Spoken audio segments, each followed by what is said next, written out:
Siapa itu pemimpin merdeka belajar? Halo, saya Buki Setiawan, pelatih program Pemimpin Merdeka Belajar. Setelah membahas tentang siapa itu pemimpin, sekarang kita menukik lagi membicarakan tentang pemimpin merdeka belajar. Siapa itu pemimpin merdeka belajar? Pendapat yang sering muncul adalah pemimpin yang bebas menggunakan kewenangannya. Pemimpin yang bebas mau melakukan apa saja. Padahal merdeka berbeda dengan bebas. Bebas adalah kesempatan yang seluas-luasnya melakukan tindakan yang diinginkan.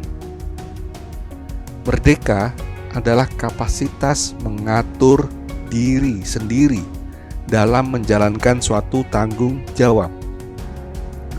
Karena itu, pemimpin merdeka belajar adalah pemimpin yang mengatur sendiri proses belajarnya sesuai kebutuhan sebagai seorang pemimpin. Mengapa penting seorang pemimpin menjadi merdeka belajar? Dalam podcast sebelumnya sudah kita bahas bahwa pemimpin adalah penggerak perubahan pendidikan. Ia mengantisipasi perubahan di internal dan eksternal sekolah, yang tentu butuh perubahan pada diri sendiri. Menjadi pemimpin berarti siap melakukan perubahan secara berkelanjutan. Karena itu, seorang pemimpin butuh mengembangkan kemampuan merdeka belajar. Mereka yang menjadi pemimpin merdeka belajar mempunyai 3 ciri. Pertama, komitmen pada tujuan. Kedua, mandiri terhadap cara.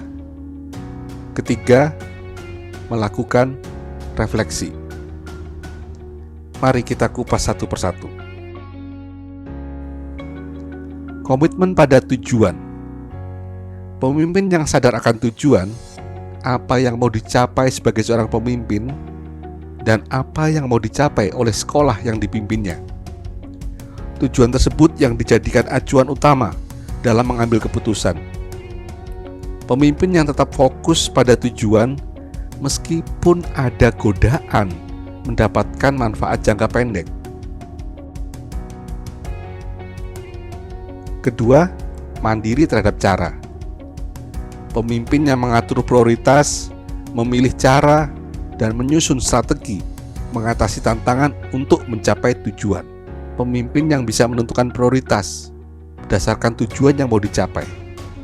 Pemimpin yang memilih cara berdasarkan sumber daya yang tersedia. Pemimpin yang menyusun strategi yang adaptif terhadap tantangan yang dihadapi. Ketiga, melakukan refleksi. Pemimpin yang melakukan penilaian diri dan meminta umpan balik dari orang lain untuk mengetahui kekuatan dan kebutuhan belajarnya. Pemimpin yang merefleksikan tindakan dan capaiannya untuk menentukan aspek yang telah efektif dan aspek yang masih perlu diperbaiki. Menjadi pemimpin merdeka belajar diawali dari proses refleksi terhadap pengalaman dan perjalanan hidupnya. Kemampuan refleksi terlihat sederhana, tapi pada kenyataannya membutuhkan kemauan kuat dari seorang pemimpin. Kecermatan, memahami pengalaman dari berbagai sudut pandang, kejujuran, menerima diri apa adanya tanpa berusaha menutupi, kesediaan mengakui kekeliruan sebagaimana mengakui keberhasilan. Pemimpin yang reflektif akan lebih adaptif dalam menyesuaikan strategi pencapaian tujuan. Pemimpin yang reflektif akan lebih mungkin mengajak warga sekolahnya melakukan refleksi. Ada 9 kebiasaan yang dilakukan seorang pemimpin merdeka belajar. Pertama, melakukan evaluasi untuk menentukan capaian, bukan mengabaikan. Kedua, meminta umpan balik untuk melakukan perbaikan, bukan menutupi diri. Ketiga, melakukan refleksi untuk memulai pertemuan, bukan menceramai. Keempat, menetapkan prioritas untuk merencanakan pekerjaan, bukan membiarkan. Kelima, mengajukan pertanyaan untuk mencari tahu, bukan menguji. Keenam, mencari cara untuk mengatasi tantangan, bukan menyalahkan. Ketujuh, melibatkan tim untuk menentukan keputusan, bukan memutuskan sendiri. Kedelapan, memilih tantangan untuk melakukan perubahan, bukan memilih cara yang biasa. 9. Melakukan pengembangan untuk meningkatkan kinerja, bukannya mengeluh.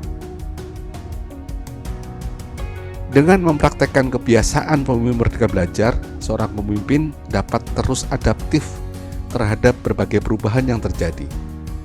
Pemimpin yang bersedia belajar untuk mengatasi tantangan dan kesulitan yang dihadapi. Terima kasih telah belajar bersama. Saya, Buki Setiawan, undur diri.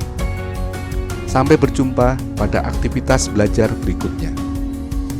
Sekali merdeka, tetap merdeka belajar.